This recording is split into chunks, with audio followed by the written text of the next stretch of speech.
ቆሮቆር የማይጠፋው ለምንድን ነው? ሰላም እንዴት ናችሁ? ዶክተር ዳናይት ነኝ። በአማርኛው ቆሮቆር ተብሎ የሚጠራው ቲኒያ ካፕቲስ የሚባለው በፈንጋል የሚመጣ ህመም ነው። ብዙ ጊዜ ደግሞ ህፃናት ላይ እናየዋለን። ይህንን ችግር ሐኪሞች አንዳንድ ጊዜ በሻምፖ አንዳንዴም ደግሞ በአፍ በሚወሰድ አንታይ ፈንጋል መድኃኒቶች ካከሙት በኋላ የታመሙት ሰዎች በየጊዜው ይመላለሳሉ። ይህ የሚሆንባቸው ምክንያቶች አሉ። አንደኛውና ዋነኛው በቤት ውስጥ የምንጠቀምባቸውን ለፀጉር ማስያዣ ሊሆን ይችላል፣ ማበጠሪያ፣ ብሩሾች የመሳሰሉ ነገሮች አለማጠብ ወይም ደግሞ አለማስወገድ ነው። ይህንንም የምናደርገው እንዴት ነው? አንዴ ህክምናው ከተጀመረ በኋላ በየጊዜው ስለምንጠቀምባቸው በተጠቀምንበት ቁጥር በፈላ ውሃ መታጠብ አለባቸው። ከነሱ በተጨማሪ ደግሞ ኮፍያዎች፣ ትራስ ጨርቅ፣ አንሶላ፣ ብርድ ልብስ፣ ሹራቦች የመሳሰሉት በቅርብ ከጭንቅላታችን ጋር ሊገናኙ የሚችሉ ነገሮችን በየጊዜው ማጠብ ይኖርብናል። ሌላውና ዋነኛው ደግሞ ብዙ ጊዜ ለምሳሌ አሁን ህክምናው ሻምፖ ከሆነ በሻምፖ መታጠቡን ልክ ችግሩ ሲቆም ማቆም የለብንም። እንዲሁም ደግሞ ሐኪሞች ጊዜውን ኤክስቴንድ አድርገው ወይም ደግሞ ሰፋ አድርገው የሚሰጡን ባንዴ ስለማይጠፋ ነው። ስለዚህ ብዙ ጊዜ ታካሚዎች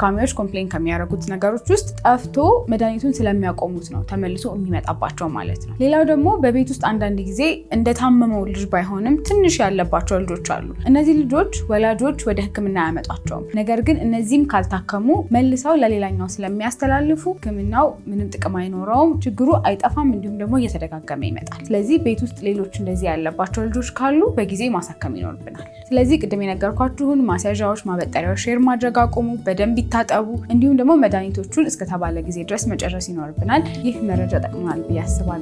አካውንቴን ፎሎ አድርጉልኝ። አመሰግናለሁ።